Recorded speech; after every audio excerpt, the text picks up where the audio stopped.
ನಮಸ್ತೆ ಎಲ್ಲರಿಗೂ. ಎಲ್ಲ ಹೆಂಗದಿರಿ? ಎಲ್ಲ ಆರಾಮದಿರಿ ಅಂತ ಅಂದ್ಕೊಂಡಿದ್ದೀನಿ. ಇವತ್ತು ಶೇಂಗಾ ಉಂಡೆ ಮಾಡೋದನ್ನು ತೋರಿಸ್ತಾ ಇದ್ದೀನಿ. ಯಾವುದೇ ಬಾದಾಮ್ ಬೇಡ, ಗೋಡಂಬಿ ಬೇಡ, ಕೈಕಾಲು ಸುಸ್ತು ನಿಶಕ್ತಿತನ ಆಗ್ತಿರ್ತದಲ್ಲ ಅಂಥವ್ರು ಒಂದು ವಾರ ಶೇಂಗಾ ಉಂಡೆ ತಿಂದರೆ ಸಾಕು ನೋಡ್ರಿ. ಮತ್ತು ಬ್ಲಡ್ ಕಡಿಮೆ ಇದ್ದವ್ರು ಕೂಡ ತಿಂದರೆ ಬ್ಲಡ್ ಜಾಸ್ತಿ ಆಗುತ್ತೆ. ಹೆಂಗೆ ಮಾಡೋದು ಅಂತ ಈಗ ನೋಡೋಣ ಬರ್ರಿ.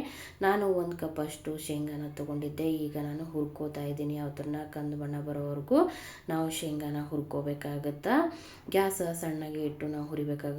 ಜಾಸ್ತಿ ಇಟ್ಟು ಹುರಿದೇವು ಅಂದ್ರೆ ಏನಾಗ್ಬಿಡುತ್ತೆ, ಹೊತ್ತಿ ಬಿಡ್ತಾವೆ. ಮತ್ತು ಆಮೇಲಿಂದ ಒಳಗೆ ಸಣ್ಣ ಕಾಳು ಇರ್ತಾವಲ್ಲ, ದಪ್ಪ ಕಾಳಿದ್ದು ಹುರಿತಾವು, ಸಣ್ಣ ಕಾಳಿದ್ದು ಹೊತ್ತದಂಗೆ ಆಗ್ಬಿಡ್ತಾವೆ. ಅದಕ್ಕೋಸ್ಕರ ನಾವು ಸಣ್ಣಗೆ ಇಟ್ಟೇವು ಅಂದ್ರೆ ಅವು ಇವು ಒಂದೇ ಸರಿ ಹುರಿತಾವಂತ ಹೇಳಿ ಗ್ಯಾಸನ್ನು ಸಣ್ಣಗೆ ಇಟ್ಕೊಂಡು ನಾವು ಹುರಿಬೇಕಾಗುತ್ತೆ ನೋಡ್ರಿ. ಇವಾಗ ನೋಡ್ರಿ ಕಲರ್ ಚೇಂಜ್ ಆಗ್ಲಕತ್ತಾವ ಶೇಂಗಾ. ಆಮೇಲೆ ಮಕ್ಕಳಿಗೆ ಹೊಟ್ಟೆ ಹಸ್ತದ ಅಂದಾಗ ಒಂದು ಉಂಡೆ ತೆಗೆದು ಕೊಟ್ರೆ, ಒಂದು ಉಂಡೆ ತಿಂದ್ಬಿಟ್ಟು ಮ್ಯಾಗ ನೀರು ಕುಡಿದ್ರಂದ್ರೆ ಆರೋಗ್ಯಕ್ಕೂ ಒಳ್ಳೆಯದು, ಹೊಟ್ಟೆನೂ ತುಂಬ್ತದೆ ನೋಡ್ರಿ. ಆಮೇಲಿಂದ ಅದು ಶೇಂಗಾ ತೊಗೊಂಡಿದ್ನಲ್ಲ, ಶೇಂಗಾದ ಅರ್ಧ ಕಪ್ ಅಷ್ಟು ನಾನು ಎಳ್ಳನ್ನು ತೊಗೊಂಡಿದ್ದೆ, ಬಿಳಿ ಎಳ್ಳು. ಅವಕ್ಕೂ ಈಗ ನಾನು ಸ್ವಲ್ಪ ಬಿಸಿ ಮಾಡ್ಕೋತೀನಿ. ಸ್ವಲ್ಪ ಚಟಪಟ ಅಂತ ಸಿಡಿಯೋಕ್ಕೆ ಸ್ಟಾರ್ಟ್ ಆದವು ಅಂದ್ರೆ ನಾವು ಎಳ್ಳನ್ನು ತೆಗಿಬೇಕಾಗತ್ತೆ. ಜಾಸ್ತಿನೂ ಹುರಿಬಾರ್ದು ಮತ್ತು ಆಮೇಲೆ ಕಮ್ಮಿನೂ ಹುರಿಬಾರ್ದು.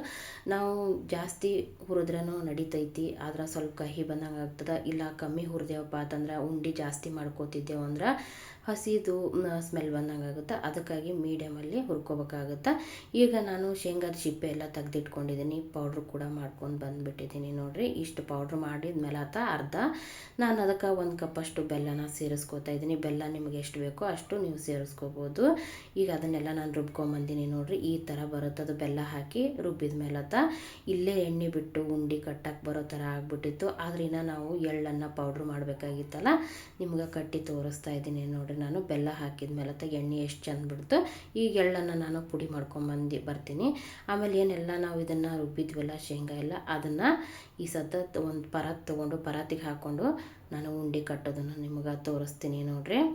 ತುಂಬ ಈಸಿ ರೆಸಿಪಿ, ಆರೋಗ್ಯಕ್ಕೂ ಭಾಳ ಒಳ್ಳೆಯದೈತಿ ಇದು. ಮಕ್ಕಳಿಗೂ ಈಗ ಎಳ್ಳು ಅದಾವಲ್ಲ, ಎಳ್ಳು ತೊಗೊಂಡಿದ್ದನ್ನು ಆ ಎಳ್ಳನ್ನು ನಾನು ಪುಡಿ ಮಾಡಿಕೊಂಡು ಬಂದುಬಿಡ್ತೀನಿ ನೋಡ್ರಿ. ಈ ಎಳ್ಳು ಪೂರ್ತಿ ಸಣ್ಣ ಆಗೋದು ಬೇಡ, ಇಷ್ಟು ಒಳಗೊಂದೊಂದು ಹಾಗೆ ಇರಬೇಕು. ಅವು ಸ್ವಲ್ಪ ತರಿಯಾಗಿದ್ರೇ ಬಾಯಿಗಲ್ಲೆಲ್ಲ ಸಿಗ್ತಿರ್ತಾವೆ, ರುಚಿ ಅನ್ನಿಸ್ತದೆ ತಿನ್ನೋಕೆ. ಅದನ್ನು ನಾವು ಏನು ಶೇಂಗಾ ಬೆಲ್ಲ ರುಬ್ಬಿಟ್ಟಿದ್ದೇವಲ್ಲ ಅದಕ್ಕೆ ತಂದು ನಾವು ಹಾಕ್ಕೊಂಡ್ಬಿಡೋಣ. ಈಗ ಹಾಕಿ ಅದನ್ನೆಲ್ಲ ಚೆಂದಾಗೆ ನಾವು ಕಲಿಸ್ಬೇಕಾಗುತ್ತೆ. ನಾವು ಬೆಲ್ಲನ ನಾವು ಮಿಕ್ಸಿಗೆ ಹಾಕ್ತೇನೆ, ಜಜ್ಜಿನೂ ಹಾಗೆ ನಾವು ಕಲಿಸ್ಕೋಬೋದು. ಆದ್ರೆ ಪೂರ್ತಿ ಬೆಲ್ಲ ಸಣ್ಣ ಆಗಲ್ಲ. ಅದಕ್ಕೋಸ್ಕರ ಮಿಕ್ಸಿಗೆ ಹಾಕ್ಕೊಂಡೇವು ಅಂದ್ರೆ ಬೆಲ್ಲ ಎಲ್ಲಿ ಹಾಕಿದ್ವಿ ಅಂತಲೇ ಗೊತ್ತಾಗಲ್ಲ, ಆ ಥರ ಬರುತ್ತೆ. ನಾವು ಇಲ್ಲಾಂದ್ರೆ ಬೆಲ್ಲದ ಪುಡಿನೂ ಸಿಗುತ್ತಲ್ಲ, ಅದನ್ನು ತಂದು ಸೇರಿಸ್ಕೋಬೋದು.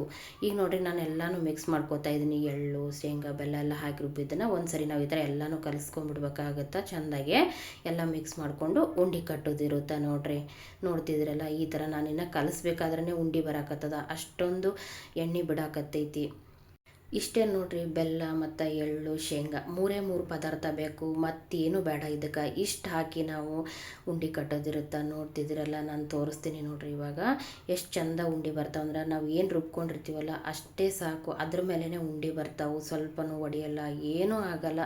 ಏನು ಎಣ್ಣೆ ಬಿಟ್ಟಿರ್ತಾವಲ್ಲ ಶೇಂಗಾ, ಅದ್ರಾಗ ಮಾತ್ರ ನಮಗೆ ಉಂಡೆ ಬರ್ತಾವೆ ನೋಡ್ರಿ. ನೋಡ್ತಿದ್ದೀರಲ್ಲ, ನಾನು ಯಾವುದೇ ಆಣ್ ತೊಗೊಂಡಿಲ್ಲ, ಏನೂ ಮಾಡಿಲ್ಲ. ಆಣ್ ಕೂಡ ಹಾಕಿ ಕಟ್ಬೋದು, ಆದ್ರೆ ಅವು ತುಂಬ ಗಟ್ಟಿಯಾಗಿ ಬರ್ತಾವೆ, ತಿನ್ನೋಕ್ಕಾಗಲ್ಲ ಮಕ್ಕಳಿಗೆಲ್ಲ. ಈ ಥರ ನಾವು ಶೇಂಗಾ ಉಂಡೆ ಮಾಡ್ಕೊಂಡ್ರೆ ಮಕ್ಕಳಿಗೂ ತಿನ್ನೋಕೆ ಈಜಿ ಆಗುತ್ತೆ, ನಮಗೂ ತಿನ್ಬೋದು, ಪ್ರತಿಯೊಬ್ಬರಿಗೂ ಇಷ್ಟ ಆಗುತ್ತೆ ಅಂದ್ಕೊಂಡಿದ್ದೀನಿ. ನೋಡ್ತಿದ್ದೀರಲ್ಲ, ಇಷ್ಟು ಚೆಂದ ಬರುತ್ತೆ. ಮೊದಲ ಒಂದು ಮುಟ್ಟಿಗೆಗೆ ಎಷ್ಟು ಬರುತ್ತೋ ಅಷ್ಟು ನೀವು ತೊಗೋರಿ ಶೇಂಗಾ ಪುಡಿನ. ಇಲ್ಲ ದೊಡ್ಡ ಬೇಕಂದ್ರೆ 2 ಕೈಯಲ್ಲಿ ತೊಗೊಂಡು ನಾವು ಕಟ್ಕೋಬೋದು. ನಾನು ಚಿಕ್ಕದಾಗಿ ಕಟ್ತಾ ಇದ್ದೀನಿ, ಅದಕ್ಕೆ ಫಸ್ಟಿಗೆ ಒಂದು ಕೈಯಲ್ಲಿ ತೊಗೊಳ್ತಿದ್ದೀನಿ. ಆಮೇಲೆ ರೌಂಡ್ ಬೇಕಾದಾಗ ನಾವು 2 ಕೈಯನ್ನು ಯೂಸ್ ಮಾಡಿ ಉಂಡೆನ ಕಟ್ಕೋಬೋದು ನೋಡ್ರಿ. ನಾನು ಈ ಥರ ಉಂಡೆ ಕಟ್ಟಿ ಇಟ್ಕೊತಾ ಇದ್ದೀನಿ. ನೋಡಿದ್ರಲ್ಲ, ಉಂಡೆ ಈ ಥರ ಶೇಂಗಾ ಉಂಡೆ ರೆಡಿ ಆಯಿತು. ತುಂಬ ಕಡಿಮೆ ಸಮಯದಲ್ಲಿ ಆರೋಗ್ಯಕರವಾಗಿರುವಂಥ ಉಂಡೆನ ರೆಡಿ ಮಾಡಿಬಿಟ್ವಿ. ಎಷ್ಟು ಬೇಗ ಆಯಿತು ಅಂತ ಪ್ರತಿಯೊಬ್ಬರಿಗೂ ಇಷ್ಟ ಆಗುತ್ತೆ ಅಂದ್ಕೊಂಡಿದ್ದೀನಿ. ನಾನು ನಿಮಗೆ ಮತ್ತೆ ಮುಂದಿನ ವಿಡಿಯೋದಾಗ ಸಿಗ್ತೀನಿ. ಹೋಗಿ ಬರಲಾ? ನಮಸ್ತೆ.